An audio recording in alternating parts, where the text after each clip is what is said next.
الحمد لولیہ والصلاۃ علی نبیہ وعلی آلہ واصحابہ المتأدبین بآدابہ اما بعد فاعوذ باللہ من الشیطان الرجیم بسم اللہ الرحمن الرحیم وللہ العزۃ ولرسولہ وللمؤمنین صدق اللہ العلی العظیم وصدق رسولہ النبی الامین الکریم ونحن على ذلك لمن الشاهدين والشاكرين والحمد لله رب العالمین۔ خون دل دے کے نکھاریں گے رخ برگ گلاب، خون دل دے کے نکھاریں گے رخ برگ گلاب، ہم نے گلشن کو سجانے کی قسم کھائی ہے۔ جب پڑا وقت چمن پہ تو لہو ہم نے دیا، جب پڑا وقت چمن پہ تو لہو ہم نے دیا، اب بہار آئی تو کہتے ہیں تیرا کام نہیں۔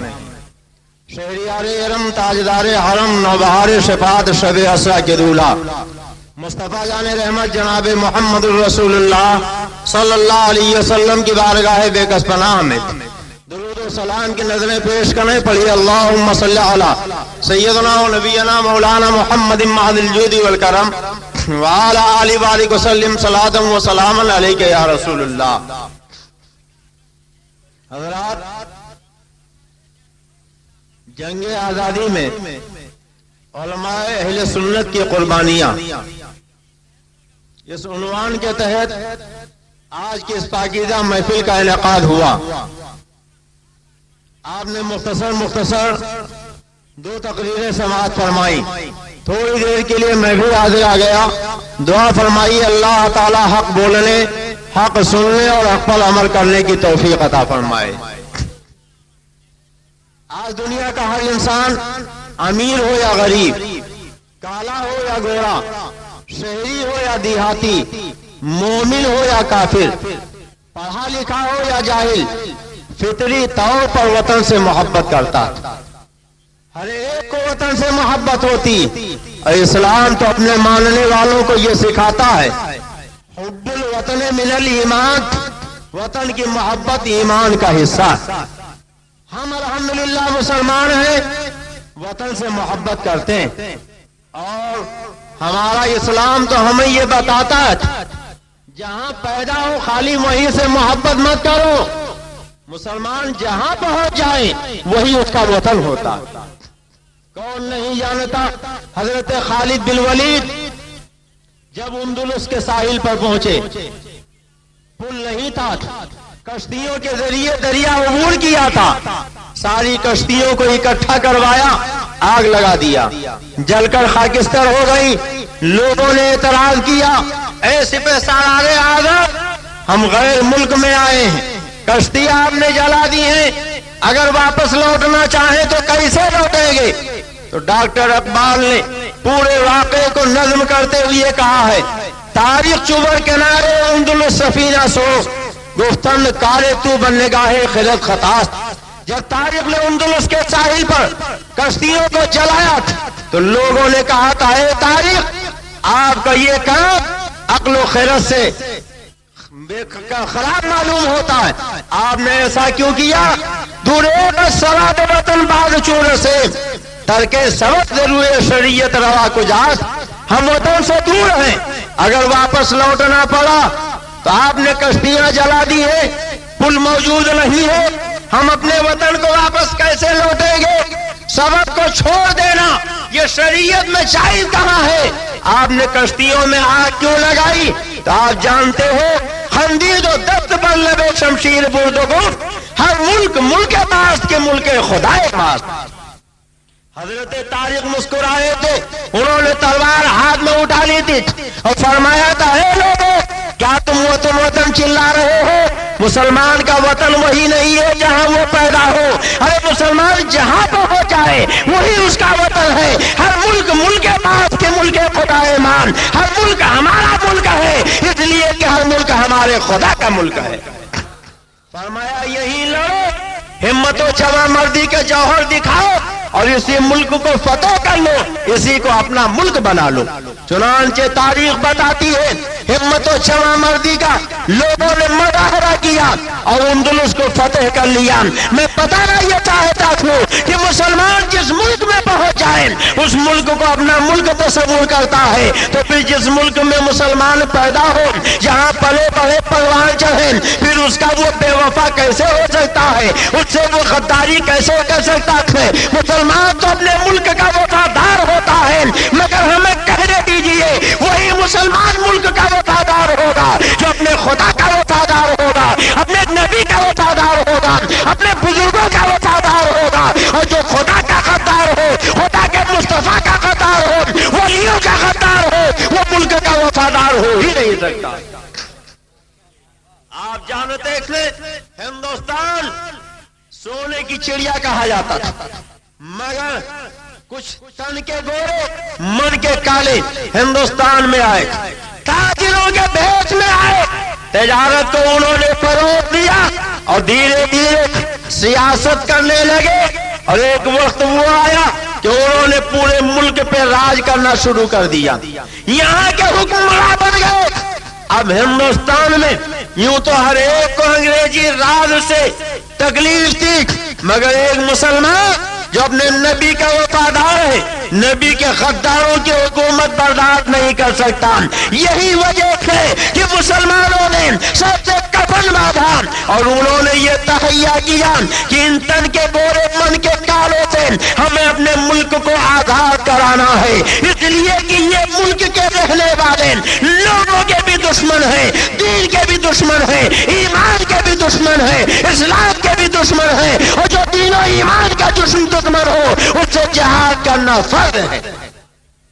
ہم یہ نہیں کہتے کہ ہندوستان کی آزادی میں خالص مسلمانوں کی قربانیاں، ہندوستان کی آزادی میں ہندوؤں کی بھی قربانیاں شامل ہیں، دوسرے دھرم اور مسلک کے لوگوں نے بھی اپنی جانیں دی ہیں۔ ہمیں اس کا اعتراف ہے کہ دوسری قوموں نے بھی ہندوستان کی آزادی کے لیے جیل کی صعوبتیں برداشت کی ہیں، دوسری قوموں کے بھی گھر جلائے گئے ہیں، انہوں نے بھی اپنا خون بہایا ہے، مگر تاریخ کے اوراق اٹھا کے دیکھیں تو پتہ چلے گا جہاں دوسری قوموں کا پسینہ بہتا نظر آتا ہے وہاں مسلمانوں کا خون بہتا دکھائی دیتا ہے۔ مسلمان ہندوستان کی آزادی میں کسی سے پیچھے نہیں رہا ہے، اور حقیقت یہ ہے کہ یہ مسلمان ہی تھا جس کے قربانیوں کی بنیاد پر ہندوستان آزاد ہوا ہے، اور انگریزوں کو سارے سمندر پار ہندوستان چھوڑ کے جانا پڑا ہے۔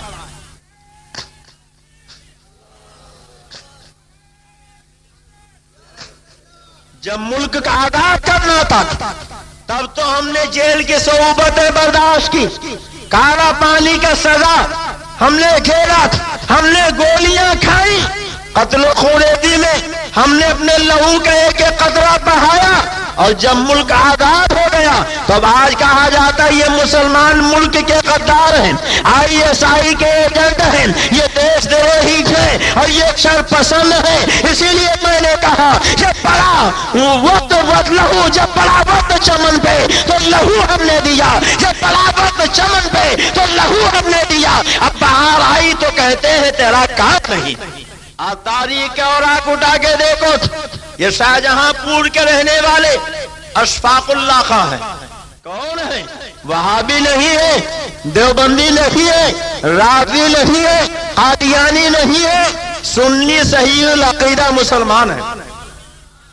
جب انہوں نے دیکھا کہ تن کے گورے مل کے کالے ہمارے ملک پہ غاصبانہ قابض ہو رہے ہیں، تو ابھی نوجوانی کا زمانہ تھا، طالب علمی کا دور تھا، دل میں جذبہ جہاد پیدا ہوا، ملک آزاد کرانے کے لیے پنڈت رام پرساد بسمل کے ساتھ شانہ بشانہ میدان جہاد میں اتر پڑے، اور تاریخ بتاتی ہے کہ اشفاق اللہ خان نے جدوجہد کی۔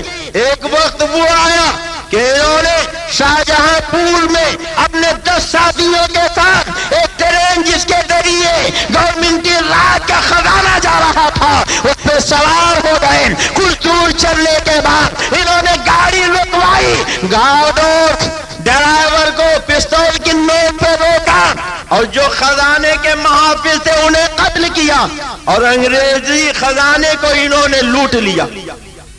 انگریز حکومت کو پتا چلا اپنے جاسوسوں اور کارندوں کے ذریعے پورے علاقے میں طوفان برپا کر دیا. جن لوگوں نے انگریزی خزانہ لوٹا ہے انہیں گرفتار کیا جائے. تاریخ جہاد بتاتی ہے کل 10 آدمی تھے جنہوں نے انگریزی خزانہ لوٹا تھا، مگر تقریباً 45 آدمیوں کو گرفتار کیا گیا. اشفاق اللہ خان کسی طریقے سے بچ کے بہار پہنچ گئے، پھر وہاں سے دہلی آئے. ان کا ایک دوست مل گیا جس نے مخبری کی، اشفاق اللہ کو گرفتار کروا دیا. ہمارے یہاں رودولی شریف سے تقریباً 40 کلومیٹر کے فاصلے پر فیض آباد ہے.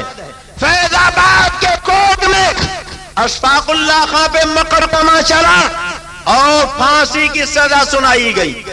جیل کی کوٹری میں بند کیا گیا.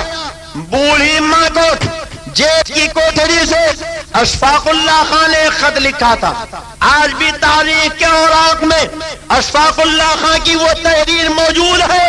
انہوں نے لکھا تھا فیض آباد کی جیل سے پھانسی کی کوٹری میں بیٹھے ہوئے موت کے انتظار کرنے والے بیٹے کی طرف سے اس کی بوڑھی ماں کو سلام پہنچے. ماں، آپ کا دنیا سے جانے والا بیٹا پھانسی پانے والا لگتے کے وقت جیل کی کوٹری سے آپ کو خط لکھ رہا. ماں آپ مجھے بتایا کرتی تھی کہ جب میں چھوٹا تھا میرے حسن و جمال کو دیکھ کر محلے کی عورتیں کہتی تھی بڑا حسین بیٹا ہے، تو آپ کہتی تھی یہ اللہ کی امانت ہے.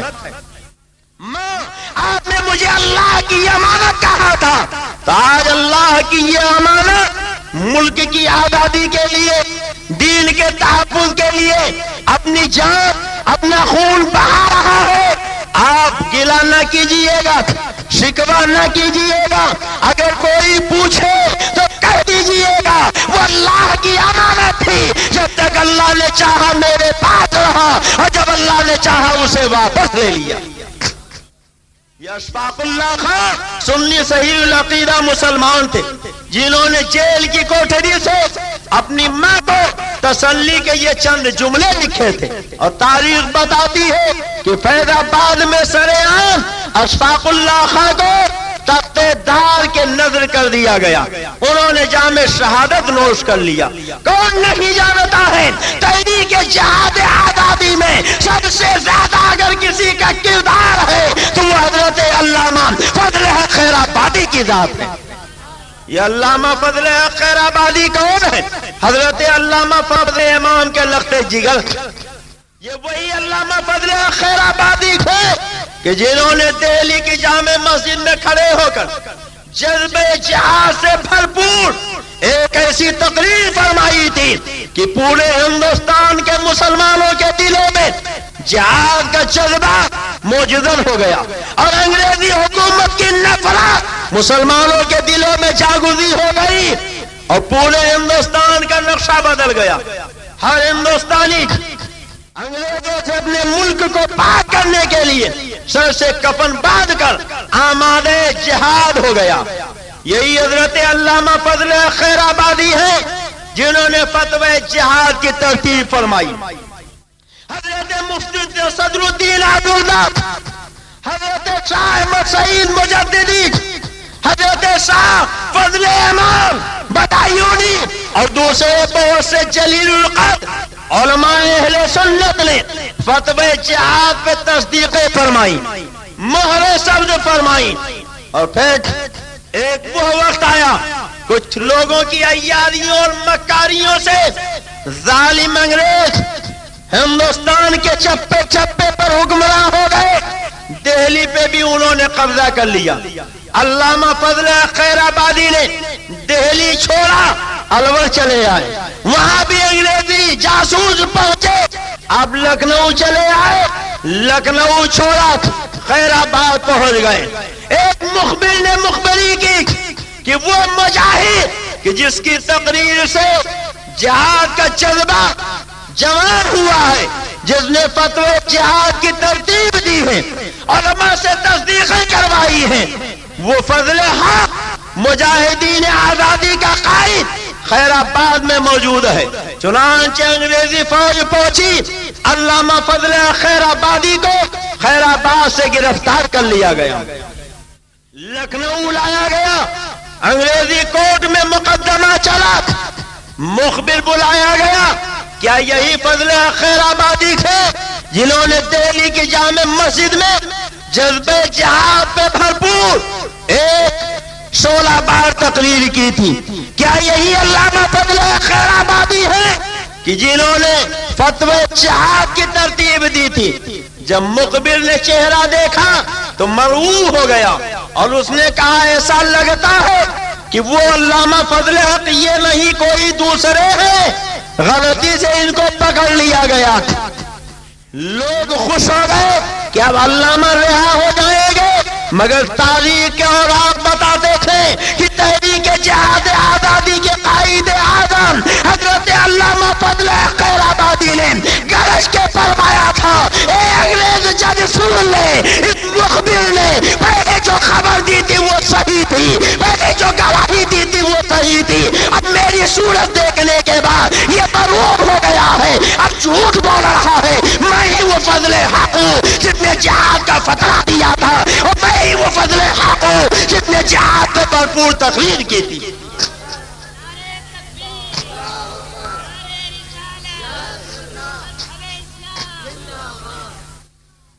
تاریخ اٹھا کے دیکھو، انگریز جج نے 3 مرتبہ ٹوکا، مولانا آپ کیا کہہ رہے ہیں؟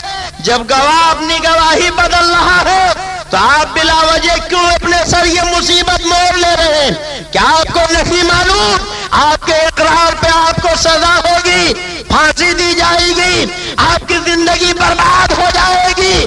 علامہ نے فرمایا سنو، یہ فضل حق ہے، حق کے لیے لہو گئے کہ قطرہ بہا دے گا، مگر ناک سے صلح کبھی نہیں کر سکتا ہے. جو میرا کل بیان تھا وہی آج بیان ہے، وہی زندگی کے آخری سانس تک بیان رہے گا. انگریز جج نے حکم سنایا ان کی ساری جائیداد ضبط کر لی جائے اور انہیں جزیرے انڈمان کالا پانی بھیج دیا جائے. جزیرے انڈمان کالا پانی بھیج دیا گیا. علامہ فضل خیر آبادی نے اپنی تمام تر زندگی کالا پانی میں گزاری. اب ذرا آپ غور فرمائیں اور سوچیں یہ کون ہے؟ یہ وہی علامہ فضل خیر آبادی ہے جنہوں نے دہلی کی جامع مسجد میں اسماعیل دہلوی کو چیلنج بنا دیا تھا. سارے علماء دہلی موجود تھے. علامہ فضل خیر آبادی نے اسماعیل دہلوی کو وہاں چاروں خانے چت کیا اور بابا کے دہل اعلان فرمایا، قائل ہی کلام اللہ تعالی کافر و مرتد اور واجب القتل. فرمایا یہ تقویۃ الایمان لکھنے والا اسماعیل دہلوی کافر و مرتد ہے اور واجب القتل ہے. یہ سنی عالم تھے جنہوں نے اسماعیل دہلوی کے خلاف کتاب لکھی، اسماعیل دہلوی کے کفر کا فتویٰ دیا. اب ایک طرف تو سنی عالم اللہ بفضل خیر آبادی، اور سنیے وقت کم ہے ورنہ میں آپ کو بتاتا ایک علامہ فضل خیر آبادی ہی کیا، مفتی عنایت احمد کاکوروی کون ہے؟ حضرت مولانا رضا علی خان جو اعلیٰ حضرت سرکار کے دادا ہے، انگریز حکومت کے خلاف مجاہدین کو ساز و سامان دیتے تھے، ان کے لیے جہاد کا انتظام کرتے تھے، جس کی بنیاد پر انگریزوں نے رامپور کی ساری جائیداد اعلیٰ حضرت کے دادا کی ہڑپ کروا لیا. حضرت مولانا حافظ رحمت علی خان کون تھے؟ یہ سنی ہی تو تھے. حضرت مولانا فیض احمد بدایونی کون تھے؟ یہ سنی ہی تو تھے. حضرت علامہ مفتی صدر الدین عبداللہ دہلوی کون تھے؟ یہ سنی ہی تو تھے جنہوں نے اعلان جہاد فرمایا تھا. حضرت علامہ کے بیعت علی کافی شہید رحمت اللہ علیہ کون ہے؟ یہ مراد آباد کے رہنے والے ہیں، انگریزوں کے خلاف ساری زندگی جہاد کرتے رہے، انگریزوں نے پھانسی کی سزا سنائی تھی، اور جب تختے دار پہ کھڑا کیا گیا تو تاریخ بتاتی ہے کہ پھانسی دینے والے نے پوچھا تھا، اے علامہ کافی آپ پھانسی پانے والے ہیں، آخری کوئی تمنا ہو تو بتائیے وہ پوری کر دی جائے۔ حضرت علامہ کافی نے فرمایا تھا اگر میری آخری تمنا پوری کرنا چاہتے ہو تو مجھے قلم کاغذ دے دو، میں کچھ لکھنا چاہتا ہوں۔ چنانچہ قلم کاغذ مہیا کر دیا گیا۔ انگریزوں نے یہ سمجھا تھا یہ زندگی کی آخری گھڑی ہے کہ کفایت علی کافی اپنے بیوی کے نام پروانِ محبت لکھیں گے، بیٹے کے نام نصیحت نامہ لکھیں گے، بھائی دوست احباب کے نام پیار بھرا خط لکھیں گے، مگر علامہ کافی نے نہ بیوی کا نام کچھ لکھا، نہ بیٹے کا نام کچھ لکھا، نہ بیٹی کا نام کچھ لکھا، بلکہ اپنے نبی سید الانبیاء کی پوری امت مسلمہ کے نام ایک پیغام لکھا تھا، اور وہ بھی نثر میں نہیں بلکہ نظر میں لکھا تھا۔ حضرات آج دنیا میں شاعر بہت ہے، مگر دنیا کا کوئی بھی شاعر جب شاعری کرنا چاہتا ہے تو گلشن تلاش کرتا ہے، وہاں بیٹھ کے شاعری کرتا ہے، مگر علامہ کفایت علی کافی شہید رحمت اللہ علیہ ایسے شاعر تھے کہ جنہوں نے گلشن میں نہیں تختے دار پہ کھڑے ہو کے شاعری کی، اور انہوں نے کیسی شاعری کی تھی؟ پھانسی سے چند لمحہ پہلے انہوں نے جو اشعار لکھے تھے آج تک تاریخ کے اوراق میں لکھے ہوئے تھے۔ علامہ کافی نے لکھا تھا کوئی گل باقی رہے گا نہ چمن رہ جائے گا، کوئی گل باقی رہے گا نہ چمن رہ جائے گا، پر رسول اللہ کا دین حسن رہ جائے گا۔ حضرت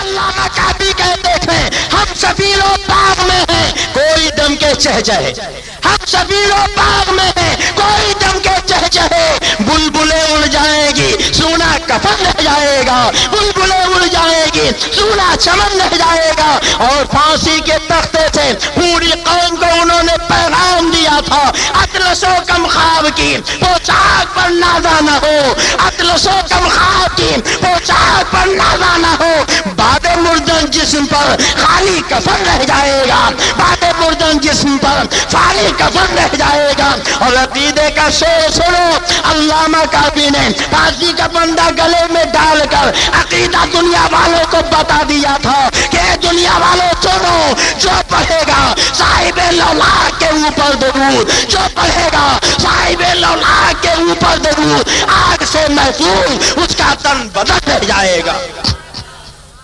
اور آخری شعر سنو، انہوں نے لکھا تھا سب فنا ہو جائیں گے کافی وہ لیکن حشر تک، سب فنا ہو جائیں گے کافی وہ لیکن حشر تک، نام پاک مصطفیٰ وہ پنجتن رہ جائے گا، نام پاک مصطفیٰ وہ پنجتن رہ جائے گا۔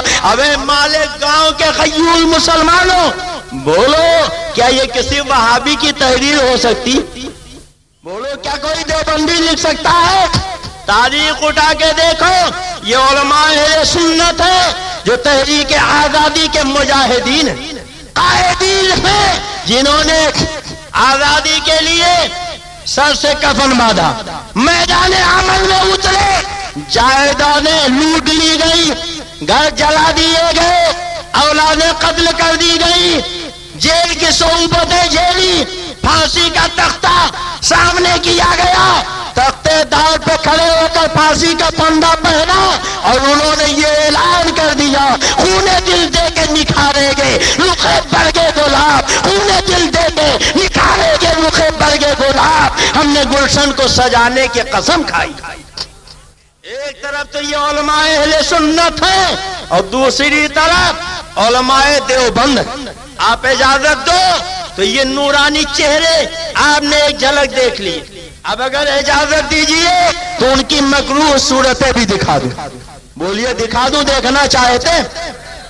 سن لو، میں آئینہ ہوں، دکھاؤں گا داغ چہرے کے، میں آئینہ ہوں، دکھاؤں گا داغ چہرے پہ، جسے خراب لگے سامنے سے ہٹ جائے، جسے خراب لگے سامنے سے ہٹ جائے۔ یاد رکھو آئینے کا کام یہ ہے کہ جو جیسا ہو اس کو اس کی ویسی شکل دکھا دے۔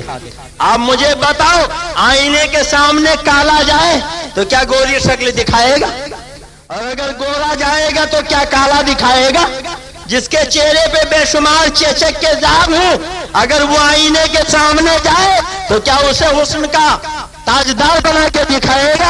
ارے جو چیچک زدہ ہے آئینہ اس کے چیچک کے داغ دکھائے گا، جو کالا کا لوٹا ہے آئینہ اس کی کالی شکل دکھائے گا، اور جو حسن کا پیکر ہے آئینہ اس کو حسن و جمال اس کا دکھائے گا۔ میں آئینہ ہوں، دکھاؤں گا داغ چہرے کے، جسے خراب لگے سامنے سے ہٹ جائے۔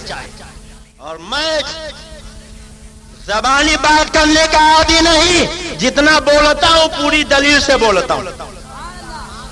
آپ نے سنا ہوگا اب تک یہی ڈھنڈورا پیٹا جاتا رہا کہ مولانا اسماعیل شہید، مولانا قاسم نانوتوی اور سید احمد شہید، خدا کی قسم سید احمد رائے بریلوی اور اسماعیل دہلوی کے ساتھ شہید کا لفظ تہمت ہے، یہ قطعاً شہید نہیں۔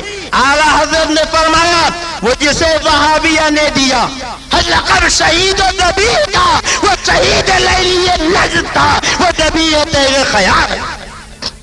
آپ نے اب تک یہی سنا ہوگا جمعیت العلماء والے کہتے رہے اسماعیل دہلوی مجاہد آزادی ہے، قاسم نانوتوی مجاہد آزادی ہے، سید احمد رائے بریلوی مجاہد آزادی ہے، مگر یہ کتاب ہے ارواح ثلاثہ۔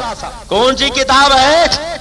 وہ سے بولیے، ایک بات بتائیے، کتاب چھاپی جاتی پڑھنے کے لیے کہ چھپانے کے لیے؟ زور سے بولیے۔ ہم اگر 4 گھنٹے بولے کہتے ہیں بڑی اچھی تقریر، اور اگر 4 مرتبہ ان کا نام لیں تو کہتے ہیں بڑا فسادی تھا۔ تقریر کرتا ہمارے مولانا کے نام لینے کی کیا ضرورت؟ ہمارے مولانا کی کتاب دکھانے کی کیا ضرورت؟ ارے ان سے کہو اگر چھپانا تھا تو چھپایا کیوں؟ اور جب چھپا دیا تو بیچا کیوں؟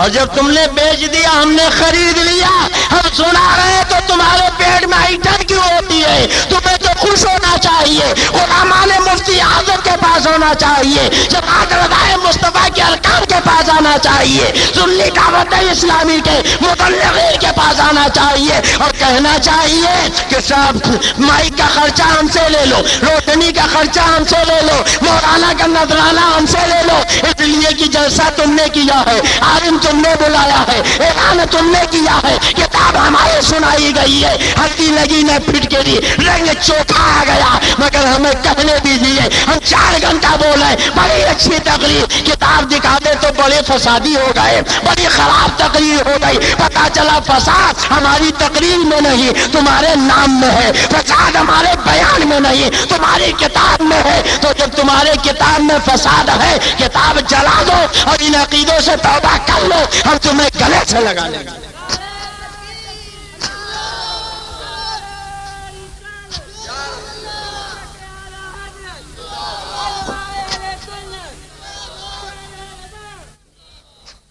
حضرات یہ کتاب ہے، کون سی کتاب ہے؟ ارواح ثلاثہ۔ کون سی کتاب ہے؟ زور سے بولیے۔ ارواح ثلاثہ۔ اور آپ جانتے ہیں یہ کتاب کہاں سے چھپی ہے؟ دیوبند سے۔ کہاں سے چھپی ہے؟ دیوبند سے۔ کہاں سے؟ دیوبند کے معنی جانتے ہیں؟ نہیں جانتے؟ دیو کے معنی حضرت مفتی صاحب قبلہ بیٹھے، دیو کے معنی ہوتے بھوت۔ کیا ہوتے ہیں؟ اور بند کے معنی تو آپ جانتے ہی۔ اچھا ایک بات بتاؤ، اگر دربے میں آپ مرغی بند کرو گے کھولو گے تو مرغا نکلے گا، اور بطخ بند کرو گے تو کبوتر نکلے گی؟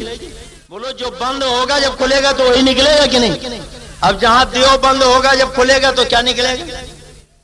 یہ ہمارے علماء نہیں کہتے، سنو فاضل دیوبند ہیں مولوی عامر عثمانی، وہ کہتے ہیں دغا کی دال ہے، یاجوج کی ہے یا اس میں۔ آج تو دنیا بہت ترقی کر گئی، کوئی مکسچر پینا چاہیے، کوئی ٹیبلٹ لینا چاہیے تو پہلے فارمولا دیکھتے ہیں، یہ مکسچر کس کس چیز سے بنا ہے، وہ لوگ دیکھتے ہیں کہ نہیں دیکھتے؟ تو دیوبند کا فارمولہ کیا ہے؟ اجازت دو تو مالے گاؤں والے بتا دوں. بولیے بتا.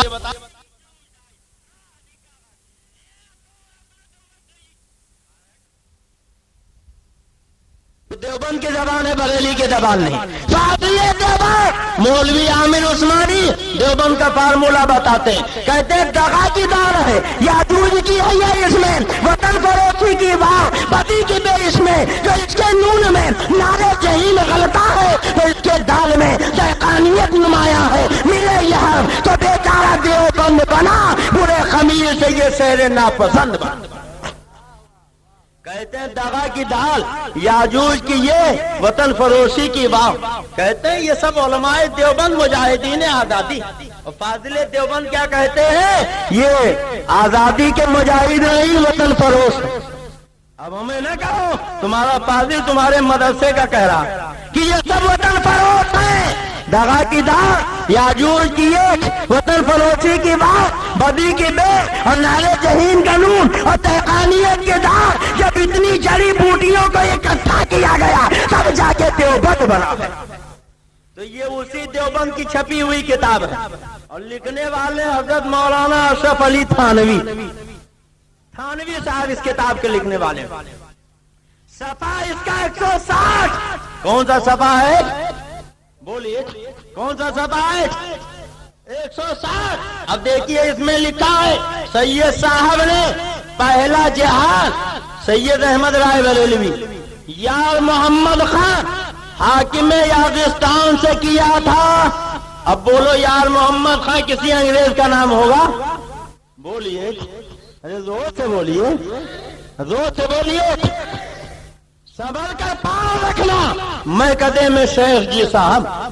صبر کر پاؤں رکھنا، میں قدے میں شیخ جی صاحب. یہاں پگڑی اچھلتی ہے، اسے میں خانہ کہتے ہیں. تم کہتے ہو یہ مجاہدین آزادی تھے، ہندوستان کی آزادی کے لیے انگریزوں سے لڑے. مگر یہ تھانوی جی کیا لکھ رہے ہیں؟ دیوبند کیا کہہ رہا ہے کہ سید احمد رائے بریلوی نے انگریز سے نہیں، یار محمد حاکم افغانستان سے جہاد کیا. بولو کس سے کیا؟ زور سے بولو. اب بولو مسلمان سے لڑنا جہاد ہوگا؟ بولیے جہاد ہوگا. اور جب مسلمان سے کوئی لڑے اور اس کے ہاتھ مارا جائے تو وہ شہید ہوگا کہ قتیل ہوگا؟ بولو کیا ہوگا؟ قتیل ہوگا. کتنی بڑی تہمت ہے. اور سنو اسی میں کہتے تھے پھر کچھ عرصہ کے بعد کالک سنگھ کسر رنجیت والی لاہور سے لڑائی ہوئی جس میں بہت سے مجاہدین مارے گئے. حضرت مولوی محمد اسماعیل صاحب اور مولوی محمد حسن صاحب بھی وہیں شہید ہوئے. یعنی کہتے ہیں یار محمد سے لڑے اور ایک سکھ سے لڑے. اب بتاؤ جو یار محمد سے لڑا ہو اور سکھ سے لڑا ہو اگر مارا جائے تو وہ مجاہد آزادی کیسے ہو جائے گا؟ اگر مجاہد آزادی کہنا ہے تو پہلے اربعہ ثلاثہ میں آگ لگاؤ، دیوبند کی اس کتاب کو جلاؤ اور یہ اعلان کرو ہم اس کتاب کو نہیں مانتے تھے. تب اس کے بعد کہنا کہ ہمارے مولانا مجاہد آزادی ہے. قیامت آ جائے گی مگر اس کتاب میں آگ نہیں لگا سکتے. یہ تھانوی جی کی کتاب ہے، دیوبند کی کتاب ہے جو یہ اعلان کر رہی ہے کہ ان لوگوں نے انگریزوں سے نہیں بلکہ مسلمانوں سے لڑائی کی. اور کس لیے لڑائی کی؟ اگر اجازت دیجیے تو وہ بھید بھی کھول دو. بولیے کھول دو. سننا چاہتے تھے یہی کتاب ہے صفحہ 161. کون سا صفحہ ہے؟ 161. کہتے ہیں تیسرے ایک شخص نے بیان کیا کہ سید صاحب کو ڈھونڈتے ڈھونڈتے ہم ایک گاؤں میں ایک جگہ اترے. وہاں دریافت کرنے سے معلوم ہوا کہ یہ قبر جو ڈھائی ہوئی تازہ پڑی ہے اس کو سید صاحب ابھی ڈھوا کر گئے ہیں. کہتے سرحد کے قریب ہم جب سید صاحب کو ڈھونڈتے ڈھونڈتے گئے تو وہاں دیکھا کہ کچھ تازہ قبریں کھدی پڑی. ہم نے پوچھا یہ قبریں کیوں کھدی ہوئی ہیں؟ تو کہا یہ سید احمد رائے بریلوی تھے جنہوں نے یہ قبریں کھدوائی ہیں کیونکہ اونچی تھی. ادھر ادھر دیکھا تو کہیں پتہ نہ تھا. اب کچھ سمجھ میں آیا؟ سید احمد رائے بریلوی قاسم نانوتوی کا جہاد کیا تھا؟ سرحد کے وہ پٹھان جو نظر و نیاز کے قائل تھے، میلاد فاتحہ کے قائل تھے، بزرگوں سے عقیدت رکھتے تھے، قبروں اور مزاروں کے ماننے والے تھے، ان وہابیوں کے نزدیک وہ سب مشرک بدعتی قبر پجواتے، اس لیے اسماعیل دہلوی اور سید احمد رائے بریلوی وغیرہ نے سرحد کے ان پٹھانوں پر چڑھائی کی تھی، قبریں کھدوائی تھی، ان پہ حملہ کیا تھا، ان کے خیال میں وہ مشرک قبر پجواتے، اور کئیوں پٹھانوں نے انہیں اپنے تلوار کے ذریعے بوٹی بوٹی کر کے ٹکڑا ٹکڑا کر ڈالا تھا، جہنم رسید کر دیا تھا۔ اس لیے اعلیٰ حضرت نے کہا وہ جسے وہابیہ نے دیا لقب شہید و ذبیح کا، وہ شہید لے لیے نجد تھا، وہ ذبیح پہ گئے خیال ہے۔ اگر کسی کو ماں نے دودھ پلایا ہے تو غلط ثابت کر دے، اگر غلط ثابت کر دو تو 50,000 روپے انعام دیا جائے گا۔ اور جو چور کی سزا وہ عبد المصطفیٰ دی، اسلام نے چور کی سزا یہ متعین کی کہ دونوں ہاتھ کٹوا دیے جائیں۔ اسی مالیگاؤں میں عبد المصطفیٰ اپنے دونوں ہاتھ کٹوا دے گا۔ یہ تمہارے دیوبند کی کتاب جس میں لکھا ہے کہ سید احمد رائے بریلوی نے پہلا جہاد یار محمد خان حاکم یاغستان سے کیا، انگریزوں سے لڑتے ہوئے مولوی اسماعیل مارے گئے، اور یہ جب گئے تھے سرحد کے پٹھانوں سے لڑنے تو وہاں قبروں کو گروا رہے تھے، قبروں کو کھدوا رہے تھے، اور اسی میں ان لوگوں کی جانیں گئی ہے۔ اب کتنی بڑی تہمت ہے کہ جو سرحد سنی مسلمانوں سے لڑنے میں مارے گئے وہ آج انہیں مجاہد آزادی کہا جاتا ہے، تحریک آزادی کا ہیرو بنایا جاتا ہے، اور انہیں مجاہدین آزادی کا تمغہ دیا جاتا ہے۔ بولو مالیگاؤں والوں، اس سے بڑا کوئی جھوٹ ہوگا؟ بولو جھوٹ ہے کہ نہیں ہے؟ اور اگر اجازت دیجیے تو اس سے زیادہ واضح بات بتا دوں، بولیے بتا دوں؟ سننا چاہتے ہیں کہ نہیں سننا چاہتے ہیں؟ یہ دیکھیے کتاب ہے، کتاب کا نام ہے تذکرۃ الرشید۔ کیا نام ہے؟ وہ سے بولیے۔ تذکرۃ الرشید لکھا مولوی عاشق الہی میرٹھی نے، اور چھپی ہے ناظم کتب خانے اشاعت العلوم محلہ مفتی سہارنپور سے۔ کہاں سے چھپی ہے؟ سہارنپور سے۔ مولوی رشید احمد گنگوہی کے زمانے کی کتاب۔ کون سی کتاب ہے؟ وہ سے بولیے۔ تذکرۃ الرشید۔ اب دیکھیے اس کتاب کا صفحہ ہے 73۔ کون سا صفحہ ہے؟ وہ سے بولیے۔ صفحہ ہے 73۔ آپ زور سے اس لیے میں کہہ رہا ہوں بولیے تاکہ بات آپ کو یاد ہو جائے، کل کوئی بہکانا چاہے تو آپ بہک نہ سکیں، اچھی طرح آپ کو یاد رہے۔ آج کہا جاتا ہے کہ قاسم نانوتوی، سید احمد رائے بریلوی اور رشید احمد گنگوہی یہ سب مجاہد آزادی تھے۔ بولو آپ نے سنا ہے کہ نہیں سنا؟ ارے بولیے کتنے لوگوں نے سنا؟ ذرا ہاتھ اٹھا دیں۔ سب نے سنا؟ سارے جمعیت العلماء والے کہتے ہیں یہ لوگ مجاہد آزادی ہے، مگر یہ بریلی کی کتاب نہیں، تمہارے گھر کی کتاب۔ یہ دیکھو ہیڈنگ لگائی گئی الزام بغاوت اور اس کی کیفیت۔ کچھ سمجھے آپ؟ کہتے ہیں انگریزوں سے بغاوت یہ الزام ہے، حقیقت نہیں۔ جب تم خود کہتے ہو یہ الزام ہے تو جو الزام تھا آج اس کو حقیقت کا افسانہ کیسے بنا رہے ہو؟ کہتے ہو یہ حقیقت ہے، ارے اگر لطفہ صحیح ہے تو اس کتاب میں آگ لگاؤ۔ کہتے ہو یہ ہماری کتاب نہیں ہے، اور جب تم انکار نہیں کر سکتے تو دیکھو یہ تمہاری کتاب ہے جس میں لکھا ہوا ہے کہ حضرت امام ربانی قدس سرہ پر اپنی سرکار سے، اپنی سرکار جانتے ہو؟ انگریز گورنمنٹ۔ انگریز گورنمنٹ کس کی سرکار ہے؟ وہابیوں کی، اور سنیوں کی سرکار تو مدینے کی سرکار۔ بولو آپ کی سرکار مدینے کی سرکار، بغداد کی سرکار، اجمیر کی سرکار۔ ہم تو اجمیر کی سرکار کے چھتر سایہ میں رہتے ہیں، ہم بغداد والے کے سرکار کے سلطنت میں رہتے ہیں، ہم مدینے والے کے سلطنت میں رہتے ہیں، مگر یہ وہابی لوگ انگریز سرکار کے سائے میں رہتے ہیں۔ یہ صاف صاف لکھا ہوا اپنی سرکار سے باغی ہونے کا الزام لگایا گیا۔ کہتے ہو کہ مجاہد آزادی ہے، انہوں نے انگریزوں سے جہاد کیا ہے۔ یہ ہماری کتاب نہیں، تمہاری کتاب ہے۔ لکھا گیا امام ربانی یعنی سورداس جی گنگوہی اپنی سرکار سے باغی ہونے کا الزام لگایا گیا. باغی تھے نہیں، الزام لگایا گیا. سمجھ رہے ہو کہ نہیں سمجھ رہے ہو؟ ارے بولو، سمجھ میں آ رہا کہ نہیں؟ کہتے ہیں الزام لگایا گیا اور مفسدوں میں شریک رہنے کی تہمت باندھی گئی. مجاہدوں کو مفسد کہا گیا تھا اور کہتے ہیں مجاہدوں کے ساتھ شریک رہنے کی تہمت لگائی گئی. یعنی جہاد یہ تہمت ہے. یہ علماء دیوبند کی کتاب ہے. اس وحشت ناک قصہ کا بقدر ضرورت تذکرہ بھی چونکہ زمانے کا جزو لازم ہے، اس لیے مناسب ہے کہ ابتدائے واقعہ سے لے کر انتہا تک اجمالی بیان کر دیا جائے. اب سنو، کہاں جا رہے ہو بھیا؟ کہاں جا رہے ہو؟ میرا یہ عنوان نہیں، مگر اب چونکہ آپ لوگوں نے ایک عنوان دے دیا ہے تو ظاہر ہے کہ جب نئی ڈگر پہ کوئی چلتا ہے تو اپنی راہ بھول جاتا.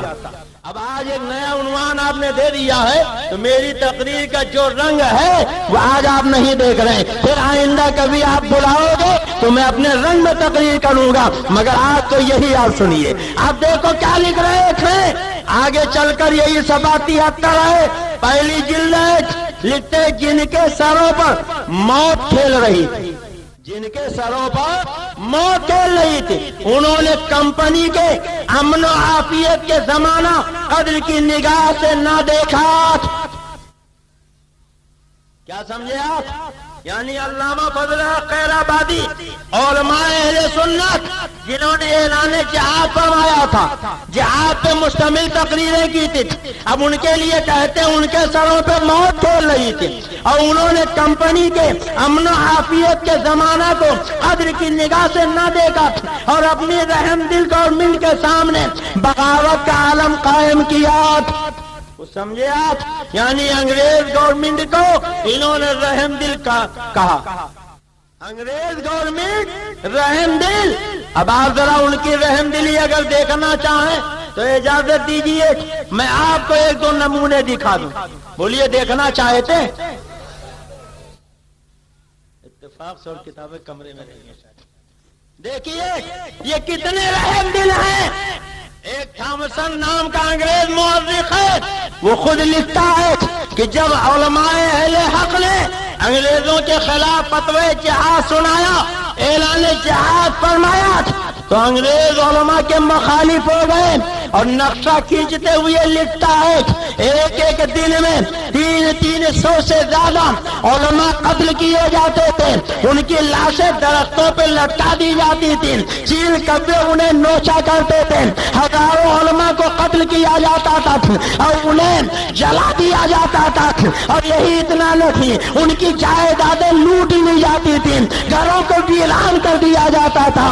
آپ نے ان کی تقریروں میں سنا ہوگا کہ آخری مغل بادشاہ حضرت بہادر شاہ ظفر کو جب ان کے سامنے گرفتار کرنے کے بعد صبح ناشتے کے لیے دست لا کے سجایا گیا اور کھانا کھایا گیا تو حضرت بہادر شاہ ظفر نے دیکھا کہ ان کے سامنے ناشتے کے دسترخوان پر کھانے کا سامان نہیں، ان کے 3 جوان بیٹوں کا سر رکھا ہوا تھا جنہیں انگریزوں نے دہلی کے خونی دروازے کے سامنے قتل کر دیا تھا. اب آپ ذرا سوچو اور غور کرو کہ جوان بیٹوں کی لاشیں قتل کرنے کے بعد درختوں سے لٹکائی گئی اور چل کو پورے بعد حضرت بہادر شاہ ظفر کے سامنے ناشتے کے لیے پیش کیا گیا ہے. یہ انگریز ہے، یہ ظالم حکمران ہے جن کے بارے میں یہ وہابی دیوبندی یہ کہتے تھے کہ رحم دل گورنمنٹ ہے اور جن لوگوں کے سروں پہ موت نہیں تھی انہوں نے بغاوت کا علم بلند کیا ہے.